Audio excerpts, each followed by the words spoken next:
Hi hello welcome back to my channel moms melt magic. ఈరోజు వీడియోలో అయితే morning mother ఎంత బిజీగా ఉంటారో అనేది ఈ వ్లాగ్లో అయితే చూపిస్తాను. మార్నింగ్ లేచి దేవుడికి దండం పెట్టుకొని బయటకు వచ్చాను.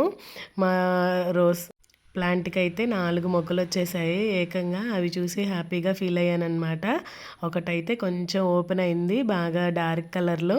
చూస్తూ ఉన్నాను, ఇంకా టైం అయిపోతుంది అని చెప్పి కిచెన్లోకి వచ్చేసి ఈరోజు ఊతప్పము చకాచకా ఆనియన్స్ అవన్నీ కోసేసి, పిల్లలకు కాబట్టి మిరపకాయలు ఏమీ కొయ్యకుండా జస్ట్ ఆనియన్, సాల్ట్, జీలకర్ర వేసేసి ఊతప్పం అయితే వేస్తున్నాను.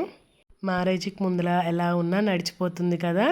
కొంచెం లేట్గా లేచినా, అది చేయకపోయినా ఇది చేయకపోయినా ఏదైనా నడుస్తుంది అమ్మ దగ్గర. బట్ పెళ్ళైన తర్వాత అలా కాదు కదా. మనమే మన హోమ్కి హోమ్ మినిస్టర్ కాబట్టి మనం చాలా కరెక్ట్గా ఉంటేనే అందరూ టైంకి వెళ్తారు. ఆఫీస్కి కానీ స్కూల్కి కానీ కరెక్ట్ టైంకి రీచ్ అవుతారు కదా. సో అందుకని పెళ్ళయి కిడ్స్ వచ్చిన తర్వాత నాలో అయితే నేను చేంజ్ చేసుకున్నాను కొన్ని విషయాలు. అస్సలు లేజీగా ఉండొద్దు. వర్క్స్ అయితే ఎప్పుడు వర్క్స్ అప్పుడు ఫినిష్ చేసుకోవాలి, పోస్ట్ పోన్ చేయకూడదు అని చెప్పి అనుకున్నాను. పిల్లలు మనం చెప్పి నేర్పించేదానికన్నా చూసి నేర్చుకుంటారు అని నేను ఎక్కువ నమ్ముతానన్నమాట.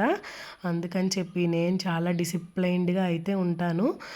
ఈవెన్ సాటర్డే కానీ సండే కానీ అయినా నేను కరెక్ట్ టైంకే లేస్తాను. రోజు ఏ టైంకి లేస్తానో అదే టైంకి లేస్తాను అనమాట. వర్క్ ఉన్నా ఉండకపోయినా అదొక అలవాటు, అదొక డిసిప్లైన్ అనుకుంటాను నేను. పిల్లలు కూడా నన్ను చూసి ఫాలో అవుతారు కొన్ని విషయాలు అని చెప్పి నా నమ్మకము.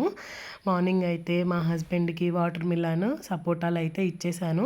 బాదం పప్పు అయితే రోజు నానబెట్టుకుంటా అనమాట. నైట్ నానబెట్టేసుకొని మార్నింగ్ బ్రేక్ఫాస్ట్లోకి అయితే తినేస్తాము.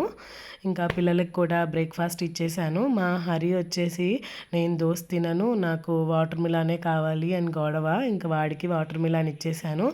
నేనైతే మెంతి వాటర్ అయితే తాగుతానమాట. రోజు చియా వాటర్, మెంతి వాటరు.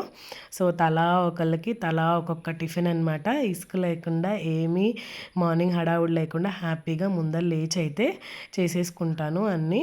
ఇంకా పిల్లల పని కొంచెం కొంచెం చేస్తూ, వాళ్ళు ఏదైనా టిఫిన్ చేస్తూ అలా చేసేటప్పుడు నేనైతే ఈ రోజుకి కావాల్సిన వెజిటేబుల్స్ అన్నీ క్లీన్ చేసుకుంటాను. ఏ కర్రీ చేయాలి ఏంటి అనేది అన్నీ చూసుకొని ఆ వెజిటేబుల్స్ అయితే క్లీన్ చేసుకుంటాను. కంపల్సరీ వెజిటేబుల్స్ క్లీన్ చేసేటప్పుడు ఒక 15-20 మినిట్స్ సాల్ట్లో కానీ వెనిగర్లో కానీ అయితే వాటిని సోక్ చేసిన తర్వాతే క్లీన్ చేస్తానన్నమాట. ఎన్ని పెస్టిసైడ్స్ వాడుతున్నారో మనకే తెలుస్తుంది కదా. సో అందుకని చెప్పి ప్రాపర్ క్లీనింగ్ ఉండాలి వెజిటేబుల్స్కి.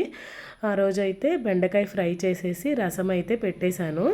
ఇంకా అయిపోయింది, పిల్లల్ని స్కూల్కి పంపించేశాను. ఇంకా ఈవినింగ్ వాళ్ళు వచ్చిన తర్వాత నేను ఈవినింగ్ వాక్ అయితే వెళ్తాను. రోజు 5:30 to 6:30 అన్నట్టు 40 to 45 మినిట్స్ అయితే చేస్తానన్నమాట. ఒక 15-20 మినిట్స్ రిలాక్స్ అయ్యి ఇంటికైతే వస్తాము. ఇంకా మా వాడైతే క్రికెట్ ఆడుతున్నాడు, పాప అయితే సైకిల్ తొక్కుతూ ఉంది. వీళ్ళకి వీళ్ళ టైం ఇచ్చినట్టు ఉంటుంది అన్నట్టు నేను కంపల్సరీ ఆ టైం అయితే పిల్లల కోసమే గడుపుతాను. 1-1.5 అవర్ మటుకు పిల్లలతో టైం రోజుకి 1 to 2 అవర్స్ అన్నా స్పెండ్ చేసే గ్యాప్ ఉండాలి. చదువు, ఇంకా అదర్ యాక్టివిటీస్ కానీ ఇంకా ఇవన్నిట్లో ఈ టైం కూడా చాలా ఇంపార్టెంట్ అనమాట. పిల్లల్లో బాగా కలవనివ్వాలి.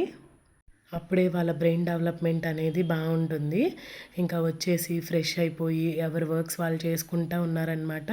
నేను కిచెన్లో కొన్ని రొటీన్ వర్క్స్ ఉంటాయి కదా, ఈవినింగ్ రొటీన్ వర్క్స్, ఈవినింగ్ తినేవి అవి ప్రిపేర్ చేస్తూ వాళ్ళకి రోజు వర్క్స్ అయితే చేయిస్తూ ఉంటానన్నమాట. ఇది మనం స్కిప్ చేయలేము.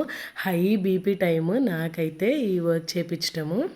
ఎంత కామ్గా చెప్తామో అని అనుకున్నా ఆటోమేటిక్గా ఎందుకో వాయిస్ రేజ్ అయిపోతుంది వర్క్స్ చేసేటప్పుడు. కంపల్సరీగా అది మాత్రం తగ్గించుకోవాలి అనుకుంటున్నాను అనమాట. ఈవినింగ్ మేమైతే బ్రేక్ఫాస్టే చేస్తాము. మార్నింగ్ లాగే టిఫినే చేస్తామన్నమాట. ఇంకా ఈవినింగ్ అన్నం అయితే తినము. చపాతీ కర్రీ కానీ గోధుమ ఉప్మా కానీ అట్లా ఏ రకమైన టిఫిన్స్ రోజుకొకటి అన్నట్టు ఓట్స్ అట్లా చేసుకుంటూ ఉంటాము. ఈరోజు అయితే గోధుమ రవ్వ ఉప్మా అయితే చేస్తున్నాను నాకు, మా హస్బెండ్కి. పిల్లలకైతే ఎప్పుడూ అన్నమే పెడతానన్నమాట. మార్నింగ్ ఈవినింగ్ 2 పూట్ల అన్నమే పెడతాను. ఇంకా 3 పూటల ఈ టిఫిన్స్, ఈ అన్నాలు, ఈ స్నాక్స్ ఇవన్నీ చేసి బాగా అలసిపోతాను నైట్ అయ్యేసరికి. ఇంకా ఇవన్నీ నా కోసం వెయిట్ చేస్తూ ఉంటాయి అన్నమాట. క్లీన్ చేసి టబ్లో వేయాలి కదా. ఇంకా పిల్లలు వర్క్స్ అయిపోయినాక రూమ్లోకి వెళ్ళి వాళ్ళ నాన్నతో స్పెండ్ చేస్తూ ఉన్నప్పుడు నా డైలీ వర్క్ అయితే రొటీన్ గిన్నెలు కడగటంతో అయితే ఫినిష్ అయిపోతుంది నైట్. ఇలా చూసిన తర్వాత చాలా హ్యాపీగా అనిపిస్తుంది అనమాట. నా కిచెన్ గిన్నెలు కడగటంతోనే నా వర్క్ ఫినిష్ అని చెప్పి అనుకుంటాను. ఎప్పుడు ఇది మాత్రం స్కిప్ చేయను. కడిగిన తర్వాత వాష్ చేసిన తర్వాతే పడుకుంటాను. చాలా రేర్ బాగాలేనప్పుడే. కానీ మ్యాక్సిమం అందరూ మదర్స్ అందరూ హౌస్ వైఫ్స్ ఇంతే కదా, ఫస్ట్ మనమే లేస్తాము, లాస్ట్ మనమే పడుకుంటాము.